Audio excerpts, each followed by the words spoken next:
Mesdames, Messieurs, soyez les bienvenus dans 52 minutes pour comprendre votre magazine d'enquête. Depuis quelques années, plusieurs chantiers ont été lancés en Côte d'Ivoire, lui donnant un nouveau visage. Ce soir, nous allons faire un gros plan sur le Bureau national d'études techniques et de développement, le BNET, qui, depuis plus de 40 ans, contribue à la réalisation des infrastructures de la Côte d'Ivoire. À Abidjan, pour ne citer que la capitale économique, plusieurs routes ont été construites, des ponts, des échangeurs, comme l'échangeur du carrefour Solibra ou le 3e pont. Plus de 1000 personnes travaillent chaque jour au BNET. Toutefois, vous êtes nombreux à ne pas comprendre quel est le rôle que joue le BNET en Côte d'Ivoire. L'une de ses missions est l'assistance conseil à l'État de Côte d'Ivoire dans la mise en œuvre de divers projets de développement. Alors, quelles sont les autres missions du BNET? En quoi est-il important dans la mise en œuvre et le suivi des travaux? Quel impact a-t-il sur votre quotidien? Quels sont les enjeux et les perspectives de cette institution? Ce soir, je vous invite à me suivre sur différents chantiers supervisés par le BNET à travers ce document inédit réalisé par les équipes de Sopron.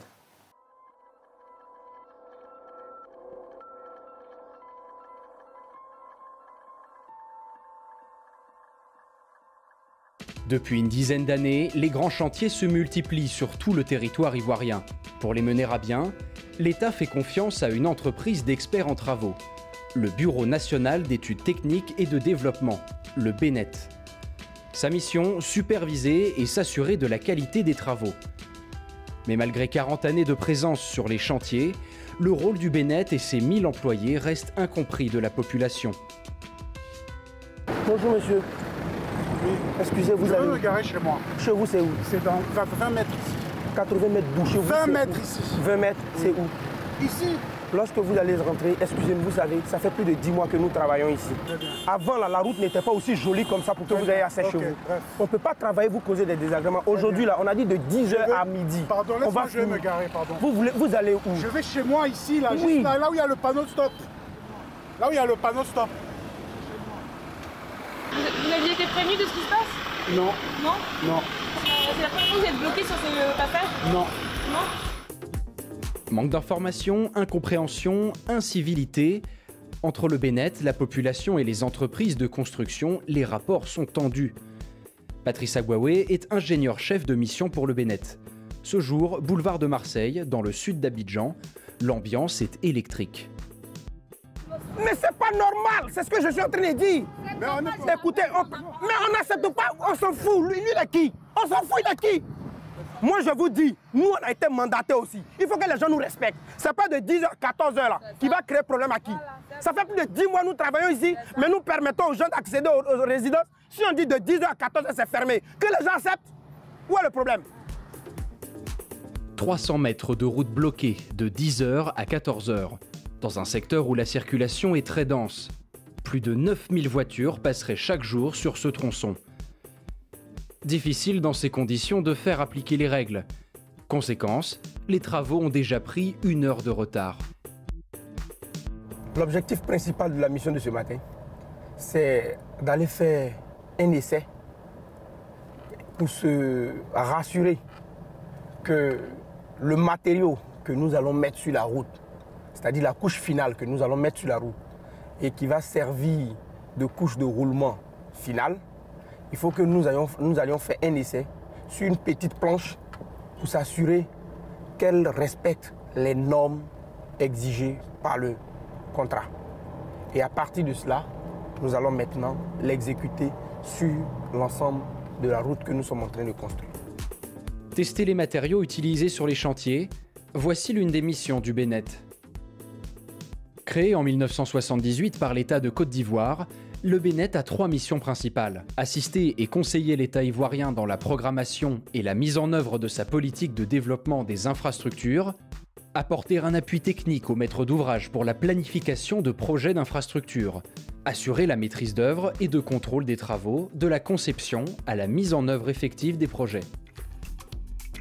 Patrice supervise 3 axes routiers.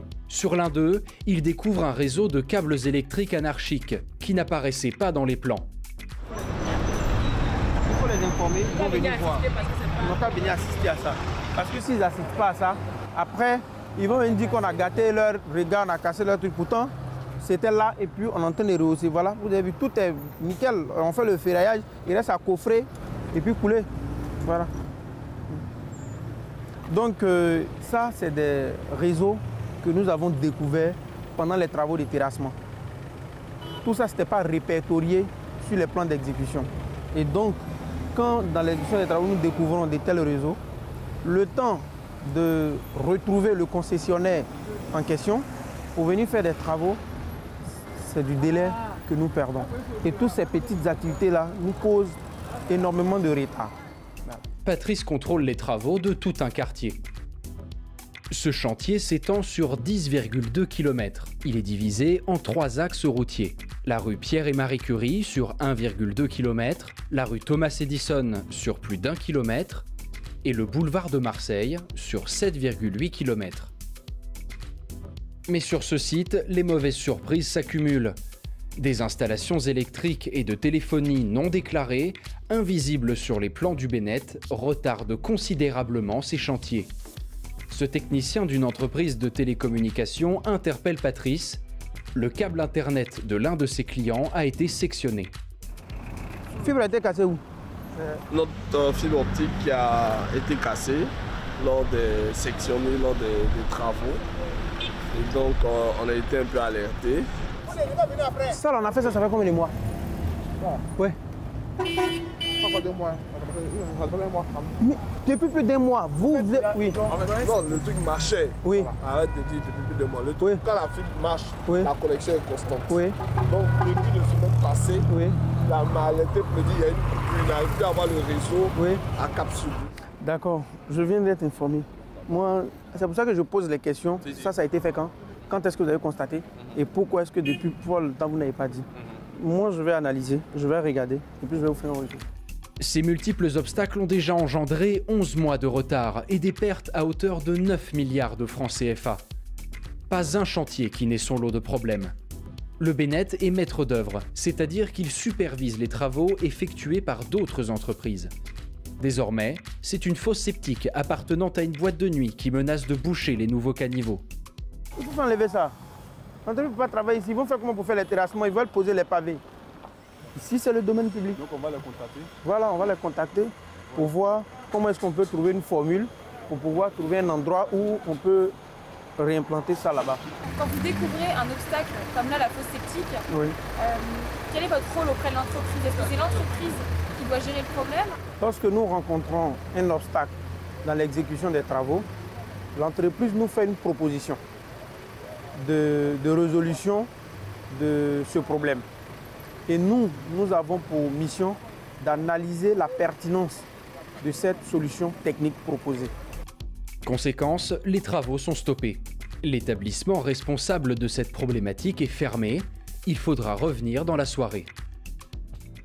Ces nouvelles infrastructures sont réalisées par des investisseurs étrangers, comme le Maroc, la France et la Chine, qui a offert ce stade olympique.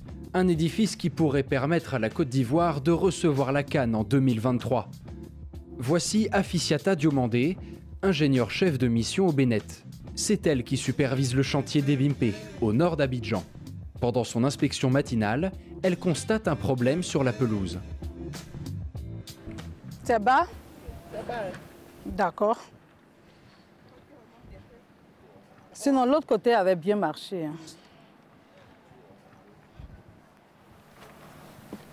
Qu'est-ce qui pose problème? Ils peuvent relever un peu. Non, c'est le niveau. Non, il y a Un décalage de niveau.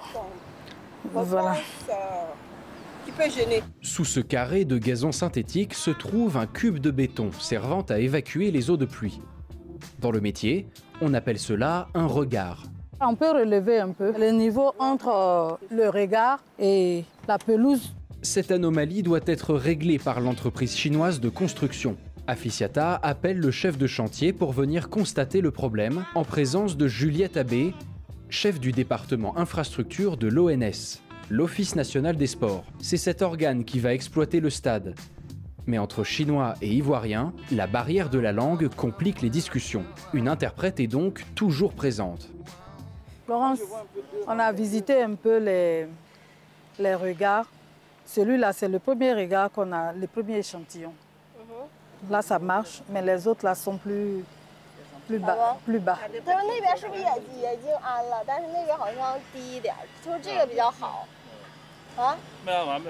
Il dit l'autre, c'est pas encore fini. Ok, les autres sont pas finis. Ok, d'accord. Il n'y a pas de souci. Donc, ils vont faire ça comme le premier. Si tu ne comprends pas quelque chose, là, tu nous demandes. Hein? Voilà. Oui. Si tu ne comprends pas le français aussi, tu nous demandes. Et puis, tu vas traduire ça bien en chinois pour lui. Florence Liu travaille depuis 3 ans sur le chantier du stade. Et en tant qu'interprète, elle se retrouve systématiquement au cœur de discussions très techniques et parfois conflictuelles entre les Ivoiriens et les Chinois. Oui, concernant les problèmes techniques, c'est difficile. Mais quand même, c'est intéressant entre les deux langues. Ouais. Ça va, c'est pas trop dur pour vous? Dur? Non, non. Oui, au début, c'est dur, mais j'ai travaillé ici il y a 3 ans. Donc, oui, j'ai l'habitude de faire. Oui, vous vous connaissez bien maintenant? Oui, on se connaît bien maintenant et on n'a plus envie de se quitter. Voilà. C'est ma maman. Afficiata poursuit l'inspection du stade avec l'Office national des sports et l'entreprise chinoise. Il découvre un nouveau problème. Un panneau d'évacuation ne respecte pas les normes internationales. Voilà. Ça doit être ici, en haut ici. Voilà. De telle enseigne. 3 mètres. Oui, 3 mètres. À la hauteur. Il n'est pas que si quelqu'un vient qui veut arracher, savoir comment l'arracher. 这一着火的时候，这中国哥的一着火的上面全是烟，就在底上。 Partout où c'est en bas comme ça, il faut corriger. Mais il faut réfléchir un peu le cas de feu. Quand c'est au secours, on doit sortir en bas. Donc on voit en bas, on voit pas. En haut, il y a tout des fumées, tout est noir. Quand il y a un danger, Ça le on le fait. fait en bas, on le fait. On voit pas. Non, non, non, non, non. Non, non, on ne court pas. Non. Oui, c'est ici, non, non, non, non. Ici, là. Chez vous, là, quand vous courez, là, vous courez en bas comme ça. On ne court pas en bas. Là, quand il y a le feu dans le cou, là, on regarde en haut. Et puis on cherche à attirer On quelque chose. on peut pas. Tu vois? Non, ça, c'est sûr. Quand tu cours, là, tu regardes comme ça en bas. Non. Chez nous, On court. On peut demander un peu incendie.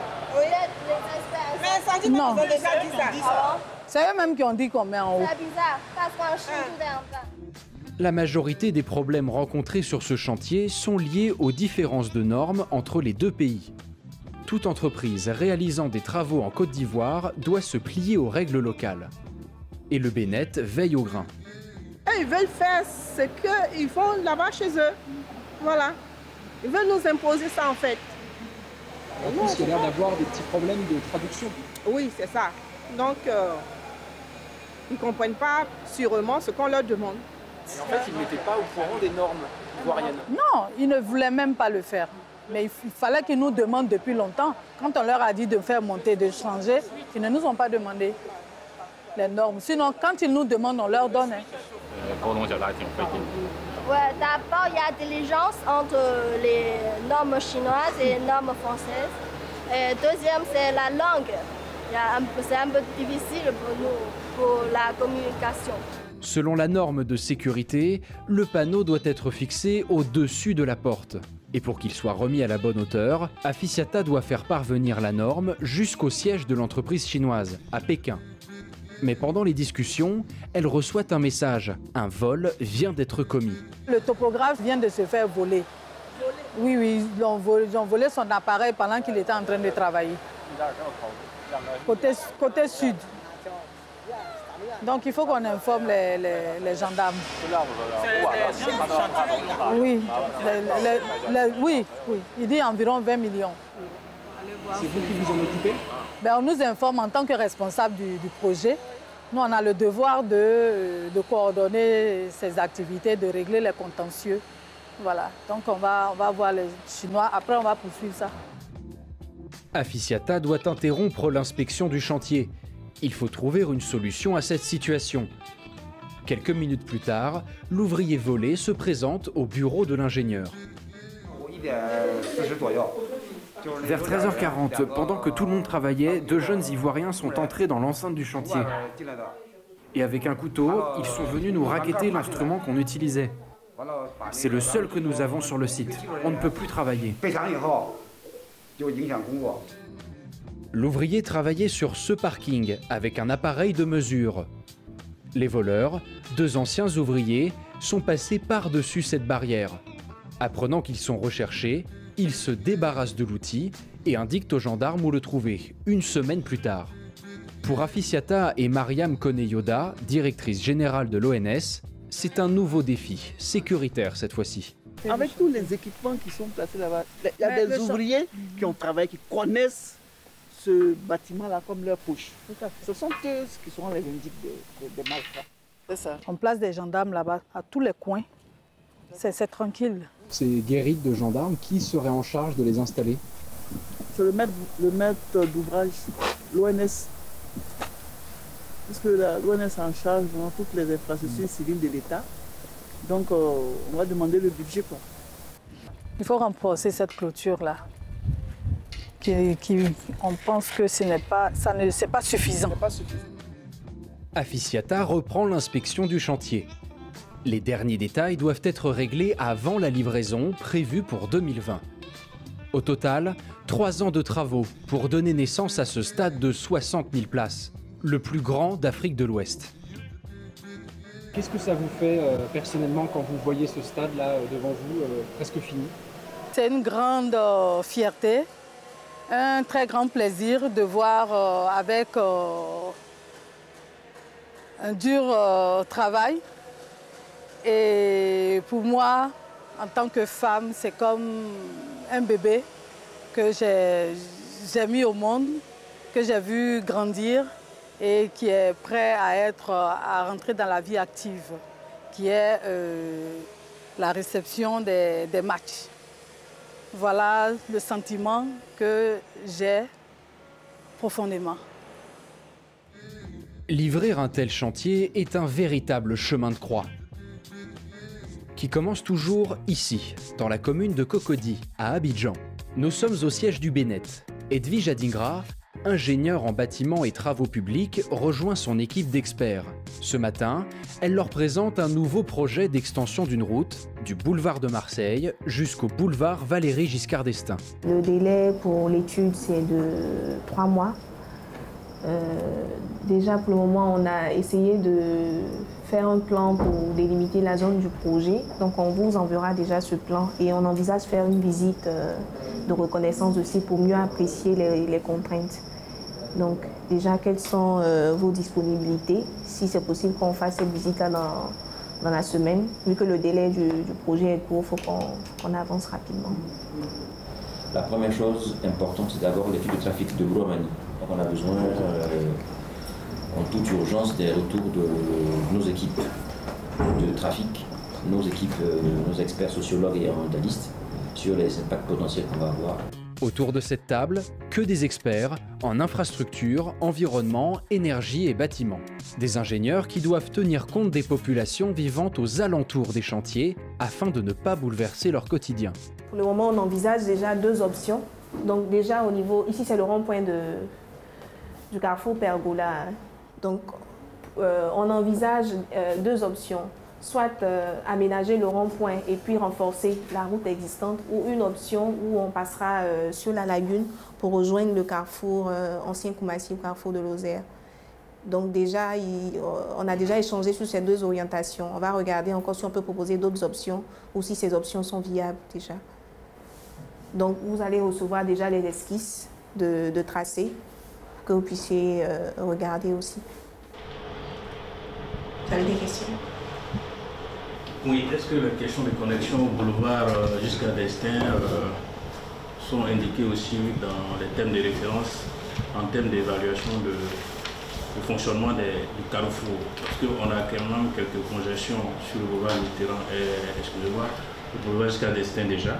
Si on doit faire une connexion sur le boulevard jusqu'à D'Estaing, il faut véritablement avoir un point de vigilance sur le fonctionnement de la connexion au boulevard jusqu'à l'Est. D'accord, bon, c'est en cela que lorsqu'on fera l'étude de trafic, on pourra mieux répondre à cette question. C'est pour ça que déjà on parle de deux options. Je veux dire, si on voit que c'est compliqué de se connecter au boulevard jusqu'à Destin, au niveau du carrefour Ozer, l'option sur la lagune, on va plutôt essayer d'aller vers le carrefour Aquaba. Cet élargissement des voies vise à décongestionner cette zone de la commune de Marcory, où le trafic augmente constamment. Les résultats qui seront produits dans 3 mois par ces experts permettront au chef de mission du Bénet de piloter les travaux. Nous sommes sur l'axe routier Abidjan-Bingerville. Ici, des travaux de réhabilitation et d'élargissement de la voie sont en finition. Avant de livrer le chantier, le laboratoire du Bénet doit évaluer la qualité des travaux. Pour cela, Yao Cabran, chef du laboratoire, prélève ce qu'ils appellent dans leur jargon des carottes de bitume. Les carottes vont servir à faire quoi? C'est quoi les carottes? Les carottes, si vous voulez, c'est des prélèvements de bitume. Voilà, ça veut dire que le bitume est déjà mis en œuvre. Donc on va venir, si vous voulez, couper une partie qu'on appelle des carottes pour aller faire des tests labo. Donc le test vise 2 objectifs. D'abord voir l'épaisseur qui a été mise en œuvre et est-ce que ça respecte les cahiers des charges, est-ce que ça a été bien compacté. Le compactage consiste à resserrer les grains de bitume pour enlever les bulles d'air. Et comme le veut la norme, ces bulles d'air doivent atteindre 2% maximum du volume du bitume pour qu'il soit lisse et solide afin d'éviter les fissures. 5 couches composent une chaussée. La couche de forme qui solidifie le sol avec lequel elle est en contact. La couche de fondation et la couche de base jouent le rôle d'amortisseur et résistent aux charges. Vient ensuite la couche de liaison qui sert à coller les couches entre elles. Et enfin, la couche de roulement, la partie supérieure de la chaussée. Pourquoi vous faites plusieurs prélèvements sur la même voie? Pour plusieurs raisons. Non seulement la couche n'a pas été mise en œuvre le même jour, donc c'est plusieurs jours. Donc ça veut dire que il peut arriver que la production d'aujourd'hui n'est pas la même qualité que la production d'hier ou bien de demain. Oui. Deuxième raison, chaque 500 mètres, on fait un prélèvement, en fait, pour être plus dans la sécurité. Parce que si je fais un seul prélèvement, qu'est-ce qui prouve que où j'ai fait, le reste c'est bon. C'est la mission. Ah, on a fini. Donc je souhaiterais que demain, les tests se fassent de manière contradictoire. C'est-à-dire qu'en présence de l'entreprise. Voilà, donc on va placer ça à 9h au labo central. La présence de l'entreprise d'exécution des travaux est obligatoire afin que les résultats soient incontestés. Rendez-vous est donc pris le lendemain à 9h.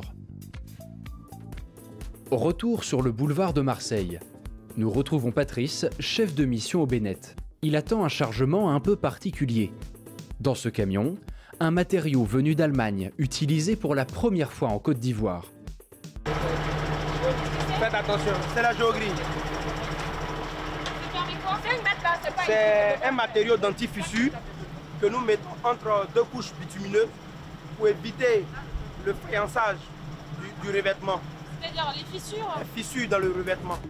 Afin de solidifier la route et empêcher la formation de cassures, la géogrille est placée entre la couche de base et la couche de roulement, celle sur laquelle les voitures vont rouler. Chaque mètre carré coûte 3 500 francs CFA. Sur le chantier, l'arrivée de la géogrille est un événement. Si les tests sur ce tronçon s'avèrent concluants, ce matériau pourrait être une solution durable pour retarder la dégradation des routes. Vous voyez ce camion, c'est le camion qui transporte la bouillie, c'est-à-dire la colle. Nous l'appelons l'émulsion, c'est la colle que nous mettons sur le sol support pour que l'autre matériau que nous mettons dessus puisse s'adhérer. Et voilà. Et donc nous allons répandre cette colle-là sur le support que vous voyez. Et après avoir répandu cette colle, nous allons dérouler la géogrille. La pose de la géogrille est une étape délicate pour les ouvriers qui ne connaissent pas ce matériau. Pour que le tapis soit bien plaqué, il ne faut surtout pas que des bulles d'air se forment à la surface. Lorsqu'il y a des bulles d'air dans le matériau déroulé, nous utilisons les balais pour chasser ces bulles d'air-là, pour que le matériau se colle spécifiquement très bien avec le support sur lequel on va tirer l'enrobé. Grâce au travail d'une dizaine d'ouvriers, 300 mètres de géogrille ont été disposés en moins d'1 heure. L'opération est réussie, de quoi réjouir Patrice. Nous passons à quelle phase là? D'accord, nous sommes à la dernière phase. La phase de l'exécution de l'enrobé, c'est-à-dire le dernier revêtement sur lequel les usagers vont rouler définitivement. C'est à cette phase-là que nous sommes. Raison pour laquelle vous voyez que nous commençons à sourire un peu, parce que nous sommes au bout de la chaîne. Acheminé par camion, le bitume est déversé sur la géogrille à une température moyenne de 150 degrés. Romani, il y a qui pour sabler avec eux? Qu'est-ce que ça vous fait, monsieur Agbouaoué, de voir la route là comme ça qui s'établit au fur et à mesure, même si c'est un test? Je suis un peu tendu, mais ça commence à aller. Voilà. Pourquoi vous êtes tendu? Oui, parce que je suis à la dernière couche et j'ai pas droit à l'erreur. C'est la perfection totale.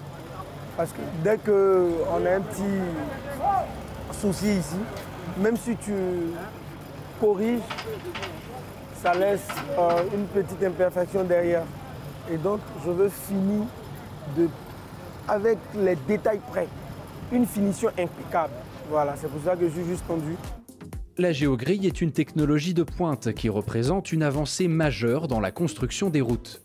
Une fois les travaux finalisés, agrandissement et renforcement des matériaux, le boulevard de Marseille pourra accueillir jusqu'à 35 000 véhicules par jour sans craindre que la route ne soit abîmée.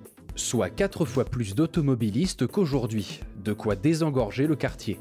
Et pour Patrice, cela représente aussi un investissement humain.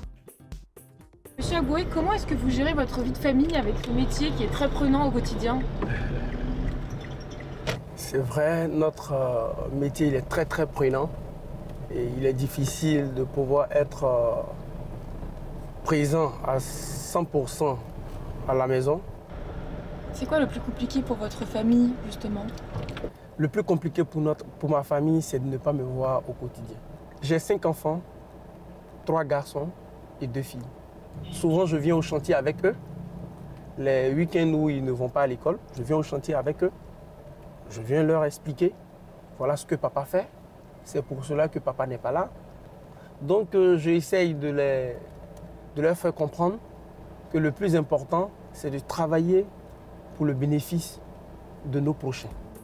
La journée n'est pas terminée pour Patrice, qui devra revenir de nuit pour contrôler l'avancée des travaux.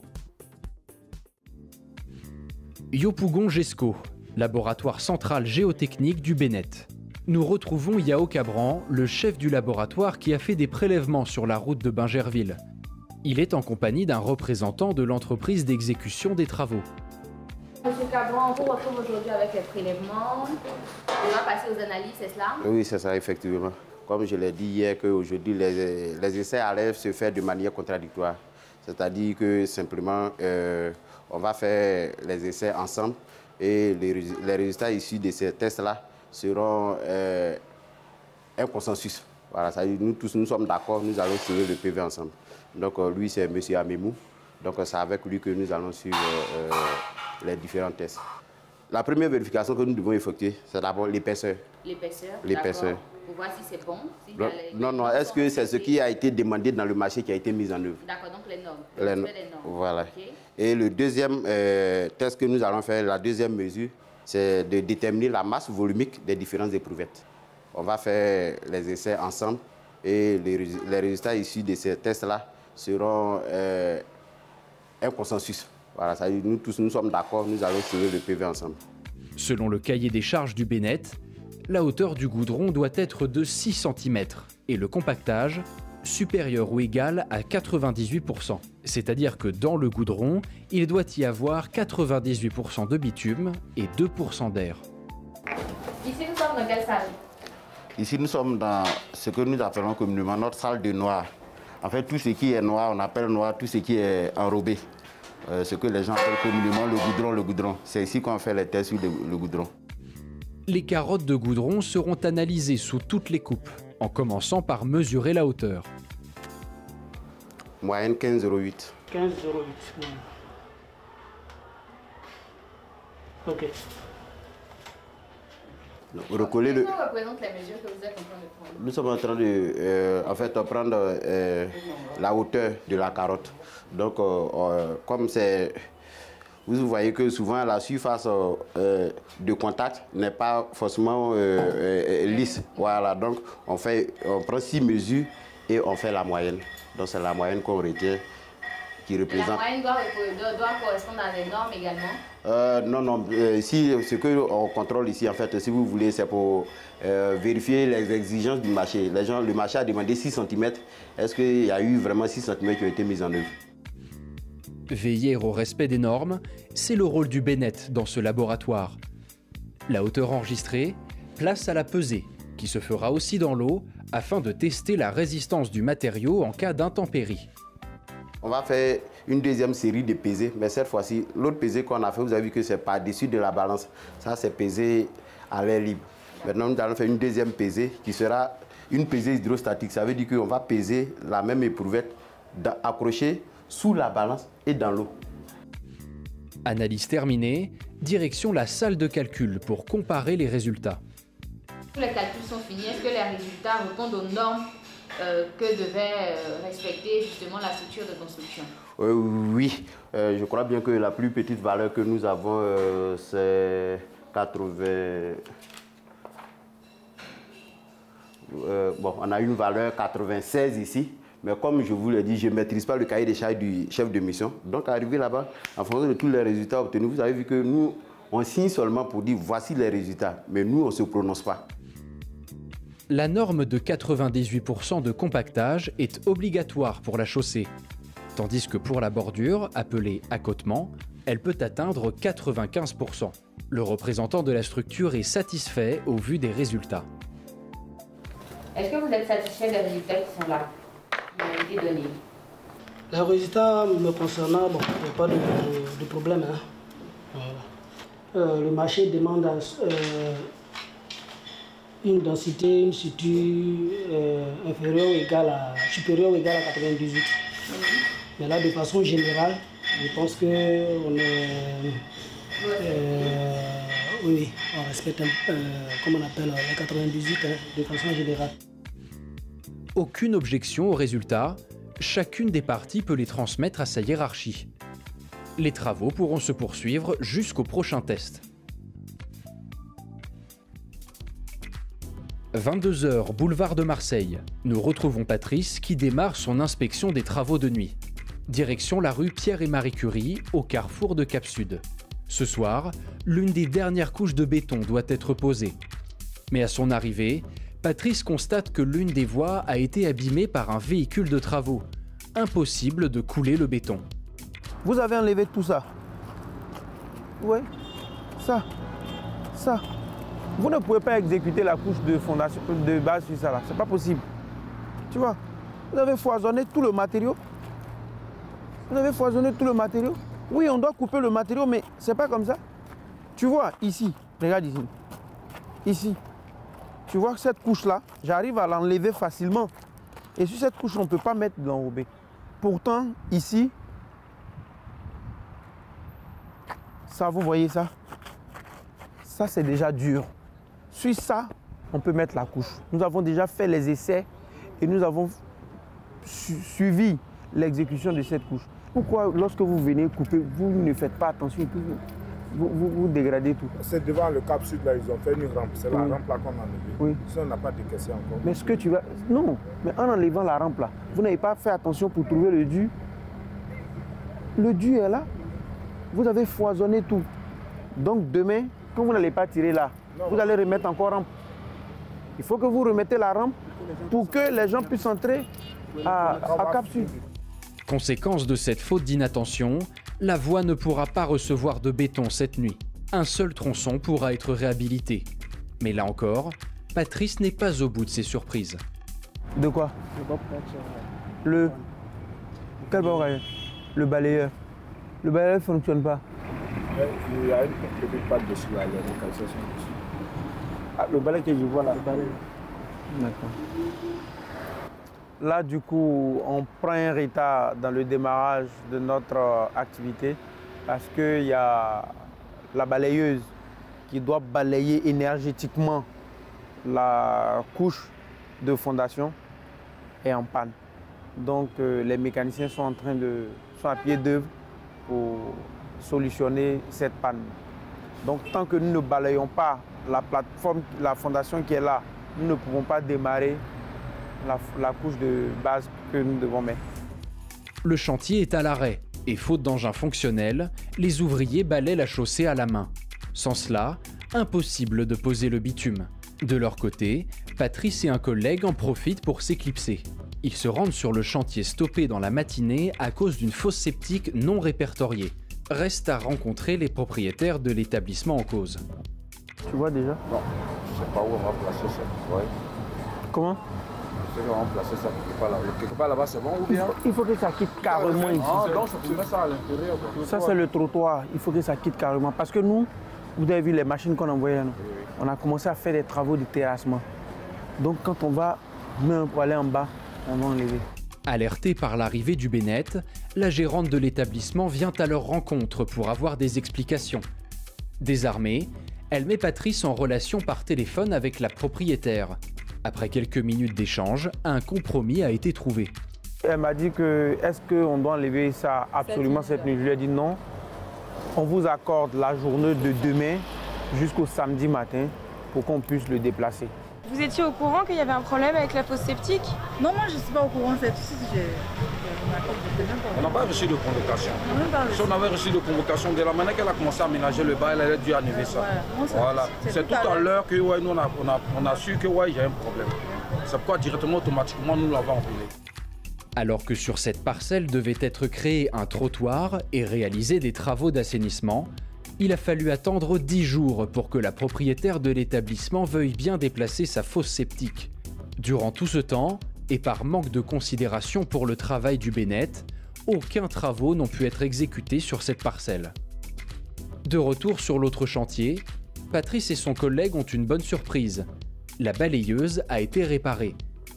Mais ce n'est que 24 heures plus tard que le bitume pourra enfin être posé.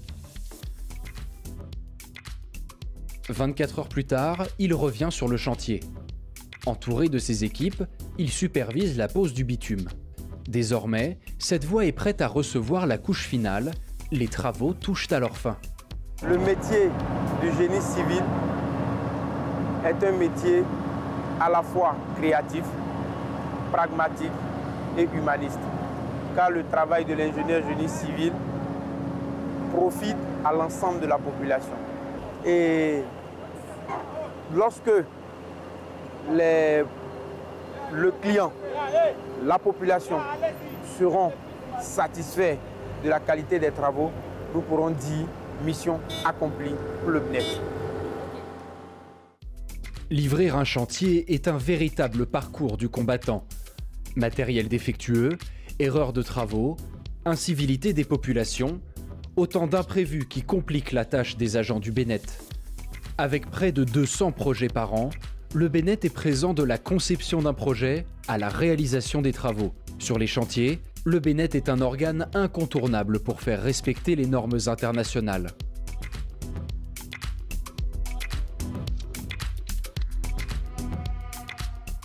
Construction de routes, réhabilitation de ponts à travers la Côte d'Ivoire. Pour en parler ce soir, le directeur général du Bureau national d'études techniques et de développement, le Bennett, nous reçoit. Bonsoir, monsieur le directeur général. Bonsoir, madame. Monsieur Kinapara Koulibaly, vous supervisez à travers la Côte d'Ivoire plusieurs travaux de développement. Nombreuses personnes ne comprennent pas ce que le Bennett fait en réalité. Qu'en est-il? Le Bennett est aujourd'hui l'héritier de la direction et contrôle des grands travaux, la DGTX, qui a été créée il y a un peu plus de 40 ans maintenant. Les principales missions du Bennett sont des missions d'assistance à maîtrise d'ouvrage et des missions de maîtrise d'œuvre. L'assistance à maîtrise d'ouvrage, il s'agit de conseils techniques. Vous conseillez qui exactement? Notamment l'État de Côte d'Ivoire à travers ses différents ministères. Et les missions de maîtrise d'œuvre dans les deux sens du terme, la maîtrise d'œuvre de conception et la maîtrise d'œuvre d'exécution. La maîtrise d'œuvre de conception, c'est-à-dire des études à différents niveaux d'avancement. Ça peut être des études préliminaires, des études sommaires, des études détaillées.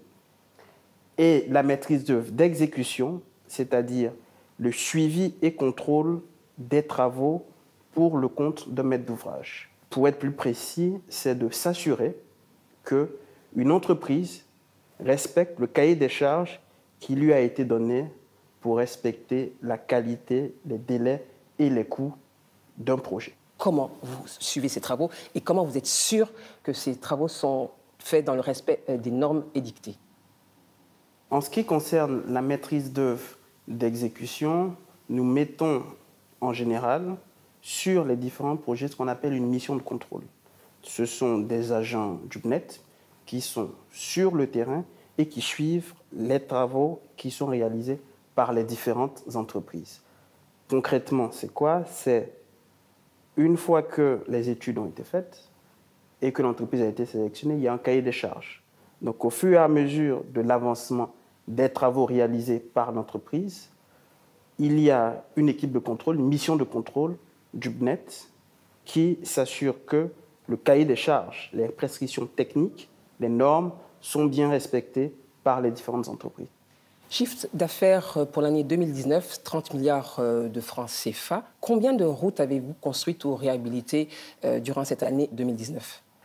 Le BNET a travaillé sur l'année 2019 sur un peu plus de 150 projets dans tous ces domaines d'activité. Donc le BNET ne travaille pas que sur des routes. Le BNET travaille dans différents domaines, donc le bâtiment, l'urbanisme, l'aménagement territorial, le transport et ses infrastructures, donc les routes, l'environnement, l'agriculture, l'information géographique et les études économiques et financières. Donc c'est sur tous ces projets, tous ces types de projets sur lesquels nous intervenons. En ce qui concerne le secteur spécifique des routes, le BNET a travaillé pour le compte du maître d'ouvrage qui est le ministère de l'équipement et de l'entretien routier travaille sur une trentaine de projets sur toute l'étendue du territoire national à Abidjan et à l'intérieur du pays qui correspondent à un linéaire cumulé d'un peu plus 500 km. Certaines routes ont plus de 40 ans. Comment comprendre que d'autres routes qui ont été construites il n'y a pas très longtemps présentent des nids de poules et soient parfois délabrées? Est-ce un problème d'entretien? La qualité des matériaux est-elle mise en cause? On veut comprendre. C'est une question qui revient souvent, effectivement, et à juste titre, parce qu'il est normal que les populations ivoiriennes s'inquiètent des dégradations que l'on constate ici ou là sur certaines infrastructures, notamment routières. Quand on parle de dégradation, il faut regarder est-ce qu'il s'agit de dégradation précoce ou pas. Une infrastructure routière, notamment, est conçue pour une durée de vie. Quelle est la durée de vie, s'il vous plaît? Les études sont faites, les dimensionnements sont faits pour que cette infrastructure puisse vivre entre 15 et 20 ans. Si au bout de 15 ans, on a une infrastructure routière, par exemple, qui commence à se dégrader, c'est normal, parce qu'elle a atteint sa durée de vie, on va dire ça comme ça.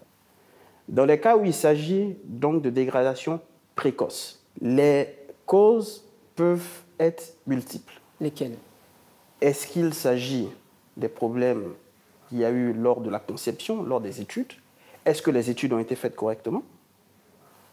Est-ce que lors de l'exécution des travaux, est-ce que l'entreprise a travaillé correctement? Est-ce que la mission de contrôle a fait un contrôle de qualité? Et enfin, est-ce que dans la vie de cette infrastructure, dans la vie de cette route-là, pour donner cet exemple, est-ce qu'elle a été utilisée comme elle devrait? Une infrastructure routière qui est conçue pour durer 10, 15, 20 ans, si on se rend compte aujourd'hui qu'au bout de 6 mois, 1 an, elle se dégrade, il y a des sanctions qui sont prévues qui peuvent aller jusqu'à l'interdiction de marché public pour des entreprises ou pour des bureaux d'études. S'agissant donc des infrastructures, on aimerait savoir comment les marchés sont passés. Donc le process classique est de faire un appel d'offres pour sélectionner un bureau d'études qui va réaliser des études. Une fois que les études sont terminées, on fait ce qu'on appelle un dossier d'appel d'offres. D'accord. Et sur la base de ce dossier d'appel d'offres, on consulte un certain nombre d'entreprises qui soumissionnent et qui, à l'issue de cet appel d'offres, sont sélectionnés pour réaliser donc les travaux. On a ce qu'on appelle un code des marchés publics qui régit très bien toute cette chaîne. Donc c'est la façon classique. Quelquefois, il peut arriver que pour certains projets où nous avons des impératifs donc, de délai, où on puisse aller directement pour sélectionner une entreprise pour faire des études ou pour réaliser des travaux. En parlant de travaux, M. Coulibaly, lorsqu'il y a des retards donc, dans la livraison, qui en est le responsable et en réalité qui paye? Les retards peuvent également avoir plusieurs causes. Est-ce que, par exemple, les emprises pour réaliser les travaux sont totalement disponibles? Est-ce qu'il y a des déplacements de réseau ou est-ce qu'il y a des déplacements de population à faire? Vous faites des études au préalable? Les études sont faites. Une fois que le projet a démarré, c'est de la responsabilité de la mission de contrôle et du maître d'ouvrage de s'assurer que l'entreprise de travaux respecte le cahier des charges et respecte la qualité et les délais auxquels il s'est engagé lorsqu'il a remis son offre. Donc, lorsque cela n'est pas respecté, et qu'il y a des délais, il y a des pénalités qui sont prévues dans son marché pour l'inciter à respecter les délais. Est-ce qu'on peut penser ou imaginer que certains de vos agents seraient peut-être sensibles à certaines faveurs que pourraient faire ces structures qui sont maîtres d'ouvrage en réalité de ces travaux que vous supervisez? Et aujourd'hui, on se retrouve avec ces routes qui sont dégradées. On ne comprend pas. Vous parlez de 15 ans de vie. Aujourd'hui, au bout d'un an ou de 6 mois, on a des routes qui sont impraticables. En ce qui concerne le BNET, sur les projets sur lesquels nous intervenons, dans les projets sur lesquels nous sommes donc impliqués, certes, il y a le contrôle qui est fait par le BNET, mais nous sommes dans un environnement où il y a aussi donc, un représentant du maître d'ouvrage, donc qui est sur le terrain et qui s'assure que les travaux, les contrôles sont faits correctement. Quel est le mécanisme que vous avez mis en place en interne pour combattre ou prévenir la corruption? C'est un mécanisme à plusieurs niveaux, en externe et en interne. En externe, sur une mission de contrôle, avec l'entreprise, il y a aussi un représentant donc, du maître d'ouvrage. Ils sont tous corrompus. Au bout de 6 mois, par exemple, on va se rendre compte que quelque chose ne va pas. Au bout d'un an, on va se rendre compte que quelque chose ne va pas. Mais les dégâts sont là. Les dégâts sont là, mais après, s'il y a des dégâts qui sont constatés et que les entreprises n'ont pas bien travaillé et que la mission de contrôle n'a pas fait son job ou que les études n'ont pas été faites correctement, ben, il y aura des sanctions. Donc après, c'est à chaque entreprise de prendre maintenant ses responsabilités. Est-ce qu'elle veut jouer à la roulette russe, graisser la patte à tout le monde et puis à la fin, être interdit de marcher en Côte d'Ivoire? Et ce n'est pas pour dédouaner le BNET. Je pense qu'il y a beaucoup de mythes autour de la corruption à gauche, à droite. Ça peut arriver, je suis d'accord. Monsieur Coulibaly, votre secteur, le secteur des travaux publics, vous savez que je ne veux pas dire qu'il est gangréné, mais il y a quand même beaucoup de corruption, il y a le gros marché, c'est beaucoup d'argent. Ce n'est pas un mythe. Il y a beaucoup de c'est peut-être des rumeurs, peut-être qu'elles sont, je dirais, grossies, mais il y a quand même des faits. Ne me dites pas que vous ne l'avez jamais entendu. Je l'ai entendu. Et c'est la raison pour laquelle, comme je vous ai dit, j'ai mis en place, en tout cas en interne au BNET, un certain nombre de mécanismes pour s'assurer que s'il y a des cas de corruption qui sont avérés, c'est la tolérance zéro qui est appliquée au sein du BNET. Sanction. Sanction automatiquement. Quelqu'un qui détourne de l'argent, est-ce que le renvoi est une sanction en tant que telle? Sur le plan pénal, il n'y a pas quelque chose à regarder de ce côté? Vous détournez de l'argent, que ce soit de l'État ou d'une entreprise. C'est du vol. En ce qui concerne le BNET, c'est le renvoi. Oui. Ensuite, les juridictions, je laisse les juridictions compétentes se prononcer sur qu'est-ce qu'elles voudraient faire. Donc, le cas échéant, vous pourriez vous porter plainte? Ou le maître d'ouvrage pourrait porter plainte contre tel ou tel individu, bien entendu. On est un peu surpris de voir que ce sont les multinationales qui remportent la majorité des marchés ou qui sont en majorité sur le terrain.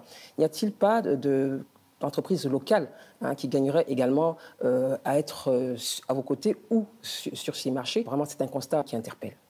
Je dirais aussi que cela dépend. Cela dépend des projets, cela dépend des financements sur les différents projets et comment est-ce que les entreprises sont sélectionnées. Vous avez, par exemple, vu lors de votre reportage que sur le projet donc, du boulevard de Marseille, c'est une entreprise ivoirienne, donc la route africaine, qui intervient. Donc, oui, en majorité, ce sont les multinationales.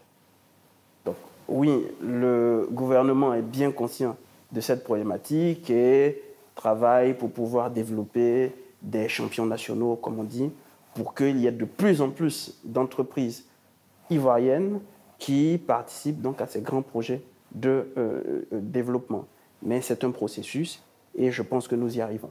Quelles sont donc vos perspectives et les enjeux pour l'année 2020, sachant que selon l'Institut national des statistiques, donc l'INS, le taux de croissance démographique en Côte d'Ivoire est de 2,6% par an. La vision du BNET aujourd'hui, c'est de faire du BNET un pôle d'expertise de haut niveau au service du développement et un partenaire privilégié de l'État de Côte d'Ivoire. Qui dit partenaire privilégié de l'État de Côte d'Ivoire dit continuer d'accompagner l'État de Côte d'Ivoire, d'abord pour continuer de mettre en œuvre les grands projets du PND, tels qu'ils sont prévus sur l'année 2020, et d'accompagner le gouvernement aussi dans la mise en œuvre de son programme social du gouvernement.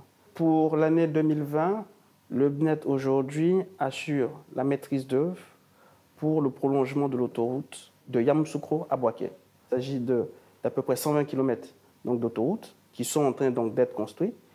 Et lorsque cette autoroute sera construite, on partira de Yamoussoukro à Bouaké en 45 minutes au lieu de 1h30, 1h45 aujourd'hui. Une fois que cette autoroute sera terminée, qui va changer le quotidien de la vie des Ivoiriens. Le BNET travaille aussi sur les grandes infrastructures qui sont prévues dans le cadre de la Coupe d'Afrique des Nations en 2023. Pour rappel, il y a des infrastructures sportives et des infrastructures en termes d'hébergement qui sont construites dans les villes qui vont abriter cette Coupe d'Afrique des Nations, San Pedro, Abidjan, Yamoussoukro, Bouaké et Korogo. Voici quelques projets sur lesquels le BNET travaille et continue d'accompagner l'État de Côte d'Ivoire. Merci M. Koulibaly de nous avoir reçus ce soir au BNET. Je vous remercie. Et d'avoir contribué à expliquer le rôle que joue cette institution en Côte d'Ivoire.